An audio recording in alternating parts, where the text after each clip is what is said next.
After decades of talking about Made in America, we are finally seeing a boom in new manufacturing and construction, and it's becoming a boom in the stocks of the makers of Made in America. These companies are sitting on hundreds of billions of dollars in business backlogs, promising to flow through to higher earnings and higher return for investors. I'll reveal the trend behind that Made in America renaissance and the 5 stocks to buy right now that are making it happen. But first, I want to highlight a special offer from one of the platforms I use. I use Webull for its paper portfolio that lets you test out your strategies before investing your own money. You can buy stocks in your paper portfolio, see how they do, and test out your ideas before investing. You can invest in stocks, options, ETFs, and crypto on Webull and pay no commissions for stock trading. The advanced charting tools and level 2 quotes are a must for traders, and you'll earn 5% on your uninvested cash.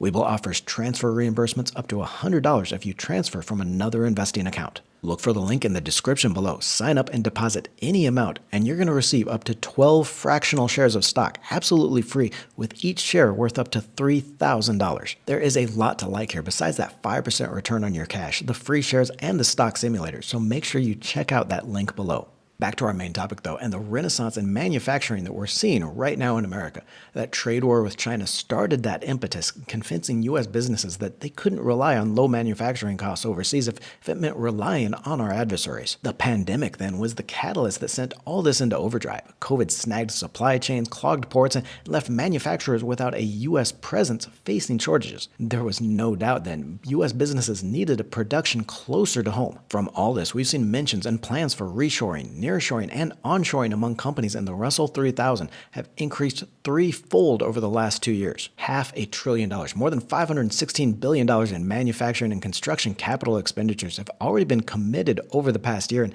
just the 5 largest construction companies have a backlog of projects worth more than $120 billion. That is up more than $30 billion in the last 2 years and above pre-pandemic levels. Now, I'm going to reveal the individual stocks benefiting from this, but most of that money is going into spending for manufacturing facilities and data centers.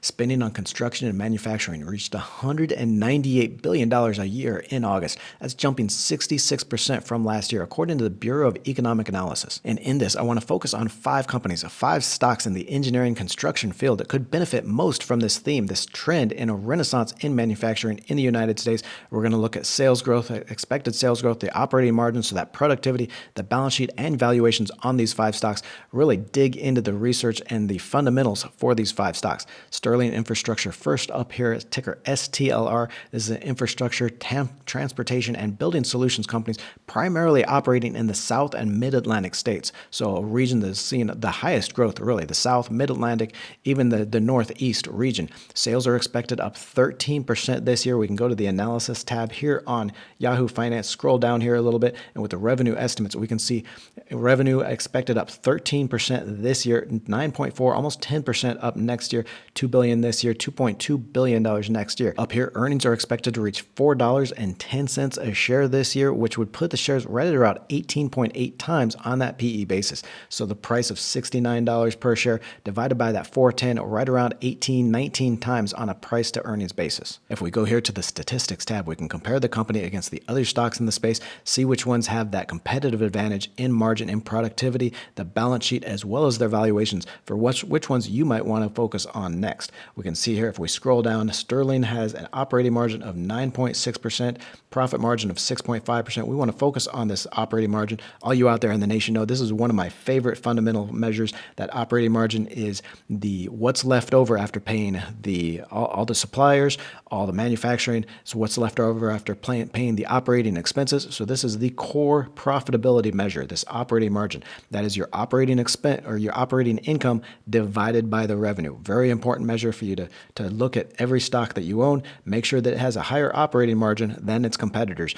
really producing, turning those sales into higher operating income. If we scroll down, we can look at the balance sheet. We see it does have $278 million in cash on the balance sheet. Total debt $425 million, so only about $150 million in net debt. Not a big debt load for a company like this. Total debt to equity about 78%. So we'll compare that against some of the other stocks to see kind of who has the better balance sheet. We can see on the valuations, it is trading about 1.3 times on a price to sales. That is at a steep premium, though, to its historical average. So one of the things you want to do when you're comparing these stocks on this valuation whether it's price to earnings or price to sales, is you want to compare the stock on those valuations against the other stocks, but also against its own history. Okay, why was Sterling Infrastructure trading at just 0.5 times, 0.3 times on a price to sales basis, and why is it now trading at 1.3 times? So that is very much a premium, very much more expensive than its own historical averages. So even if it is cheap against some of these other stocks that we'll look at, it is still trading very much more expensive than it has in the past. If something didn't happen to merit that increase in valuation, then it might be expensive. It might be too expensive to buy right here. Next, we'll look at Quanta Services, ticker PWR. This is another very large company, $25 billion market cap. It does pay a dividend, but it's not much to get excited about, just 0.18% dividend yield. Now, this was more focused on the energy side of infrastructure, so electric, utility, along with renewables.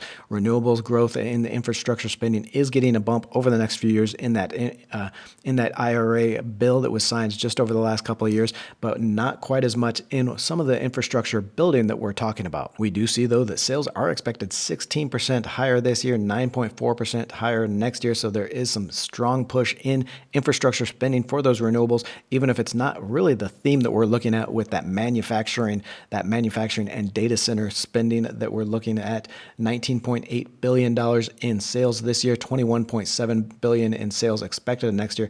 That's expected to boost the earnings per share up to $7.13 so far this year. Now, that does make it a little bit more expensive on a price to earnings basis than we saw with Sterling Infrastructure. Shares here on that $7.13 a share in expected earnings this year. That would be about a 25 times on a PE basis. Now, here it says 45. That is on the trailing earnings. So earnings are expected up just on those expected earnings this year, though. 2023 earnings, it is still trading at about 25 times on a PE basis. So that is more expensive than what we saw earlier. Only trading at 1.4 times on a price to sales. So a little bit cheaper, actually, on a price to sales basis. And what this is, the difference in that price to sales, price to earnings, is obviously how well it converts those sales into earnings. Okay, so it's something you want to look for in the stocks that you buy. 1.44 times on a price to sales basis. That is actually right around where it's traded at in the past. 1.3, 1.2. So a little bit of a premium here currently on its price to sales valuation, but not nearly as much as we saw with Sterling. If we scroll down here, we can see the operating margin just 5%. So it is less efficient at turning those sales into earnings. That's why we saw a higher PE ratio than a price to sales here in the valuations. Why we saw, so the company is trading relatively cheaply on a price to sales, but expensively on a price to earnings, because it's just not converting those sales into earnings. It is doing very strong sales growth, as we saw, expected 16% this year, but it's not able to convert those into earnings like we saw with Sterling Infrastructure. Only 5% operating margin. That means only 5% of that sales revenue is left over after paying all the suppliers, after paying all the expenses, and a profit margin of only 3%. So very important, not nearly as efficient at turning those sales into income or operating income as Sterling Infrastructure. We've still got 3 more Made in America stocks to highlight, but I've got to send that special shout out to all you out there in the Bowtie Nation. Thank you for spending a part of your day to be here. If you're not part of that community yet, just tap that little red subscribe button. It's free and you'll never miss an episode. Next here, we've got the MCOR Group, ticker EME. Now, this one provides electrical and HVAC and mechanical construction in the US and UK, with sales expected up 12% this year. We can come here. So this is very much more in the theme that we're talking about. Manufacturers, all those manufacturing facilities are going to need electrical. They're going to need heating and air conditioning in those facilities. That HVAC mechanical construction, that MCOR Group provides. Sales here are expected up 12% this year, 6.8% the next year. So a little bit lower sales growth expected. Higher EPS here of $11.04 per share. So very strong growth in earnings per share expected this year, from $8.10 up to $11 per share this year. And on that $11 in earnings per share expected, it is trading for about 19 times on a price to earnings basis. Now, that is a forward price to earnings. That is the expected $11. Here we do see 20 times price to earnings here for the trailing, but 20 times, 19 times price to earnings. That is much cheaper than what we've seen in the other ones. We can look here at price to sales, also trading very much more cheaply than some of those other stocks that we saw, 0.85 times on a price to sales basis. So the price of the stock divided by the revenue of the company, that's 0.85 times. We can see it's only trading at a slight premium to this, what it's traded at in the past. So 0.74, 0.71, a little bit lower, 0.6 here back in September of last year. So trading at a slight premium, but not quite the premium we saw with maybe Sterling Infrastructure or that, and still very much cheaper on a price to sales basis compared to that. Now we come down here to operating margin, operating at about a 5.8% margin. That is better than we saw here with Quanta Services. Not quite as good as Sterling Infrastructure, so not quite as efficient at turning those sales into operating income, but still better than we've seen with some of the other stocks. Profit margin about 4% there. If we scroll down further to the balance sheet, we see total cash of $500 million against total debt of $568 million, so only about $64 million in net debt. Very much stronger balance sheet, only debt equity of 26%. Debt to equity ratio. So this is a very strong balance sheet company,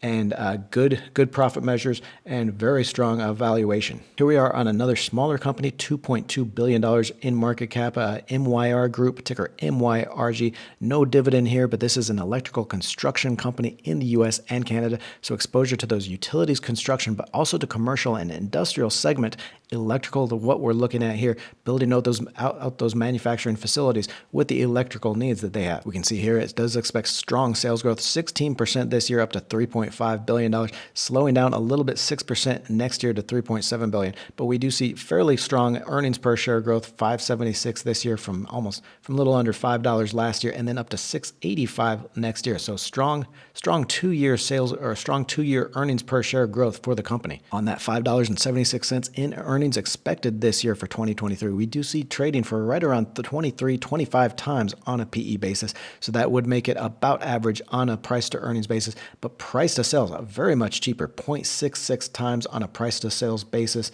We can see that it is a slight premium to where it was last year, 0.56 times price to sales, but under where it has been just this year. This year it was trading at 0.7 times, 0.73 times price to sales. So it has come down a little bit.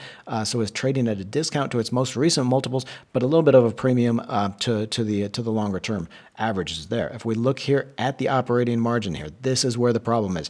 This is why this stock is trading for so cheaply on its price to sales basis, because it just is not efficient at turning those sales into income and into earnings. We see an operating margin of 3.57%. That is the lowest of the group so far. Profit margin of only 2.6%. So yes, you can get this cheap. You can get this stock very cheaply on a price to sales basis. So based on its revenue, you get it very cheaply, but it just isn't converting any of that revenue into profits, into income. So one strike against it. It does have $22 million in total cash, 76 million in net debt. So that is about $50 million net debt there, 12% debt to equity ratio. So a good, healthy balance sheet at only 12% debt to equity ratio, but just not very profitable, not very efficient at turning those sales into earnings. We'll get right back to that list of stocks to buy. And I love watching for these themes and these trends in stocks to see what to watch. But what's even easier?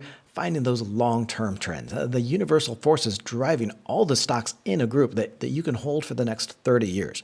Click on the video here for the stocks I'm buying right now, buying and holding forever, the stocks I'm buying for 10x returns. Here, Fluor Corporation, ticker FLR, one of the larger companies on the list with $5.3 billion in market cap, with really an international presence that spans the range from engineering and construction. Now, because of its size, it's going to be involved in those larger infrastructure projects, but also provides consulting for the smaller projects. Now, sales here are expected 12% higher this year and 9% next year. So a little bit slower growth this year, stronger next year, with earnings to double this year to $2.09 per share, for about 18 times on a price to earnings basis. So that is very strong earnings growth from just 82 cents last year to $2.09. Probably doing some cost cutting there at Fluor to improve that profitability, improve that earnings per share. We do see it going even higher to $2.65 next year. And this is one of the cheapest stocks on the list at just 0.36 times on a price to sales basis. You can see here it is trading at a discount to where it was trading last December, 0.42 times price to sales, but right around the average of where it has been in the past, 0.33 times price to sales ratio. Now, one thing you need to understand here when you're looking at these cheap stocks or seemingly cheap stocks, 0.36 times on a price to sales, if it's always traded right around that level, that doesn't necessarily mean it's cheap against a stock that maybe is trading for 1.5 times price to sales, but is always traded for 2 or 2.5 times. Okay, so that stock that is now trading at a steep discount to its historical average, maybe it's had a competitive advantage in the past. Maybe it can get that back and trade once again at that higher price to sales ratio. This stock, Fluor, though, 0.36 times price to sales, it's always traded pretty much in that space. So this stock is probably going to stay right around that valuation and just grow as far as it can grow its revenue. Now, trading PE ratio is trading for right around 18 times price to earnings, so a little bit cheaper on a price to earnings as well. Now, if we scroll down here again, we see the problem here with Fluor. Operating margin of just 0.5%. So that is very low. That is by far the lowest operating margin here of the group. So I think just that size and the international presence really hurts the profitability in Fluor. It's not able to concentrate on its projects or on some of these smaller projects that it is just not turning that revenue into operating income or into profit margin. Now, the one plus I will say for Fluor, it has a net cash balance sheet. So total cash at $2.3 billion. Debt of just $1 billion here. So it has net cash of $1.3 billion. So very strong balance sheet, actually net cash versus net debt that we saw in a lot of these other stocks. But that operating margin just kills it for me. Just 0.5 times or 0.5% operating margin. It is not turning any of those sales into earnings. So, what good is sales growth if it's not turning that into earnings? Check out that stock simulator on Webull and get up to 12 free stocks when you sign up with the link below. Or click on the video to the right for my forever stocks, the stocks I'm buying for the next 30 years following those mega trends. Don't forget to join the Let's Talk Money community by tapping that subscribe button and clicking the bell notification.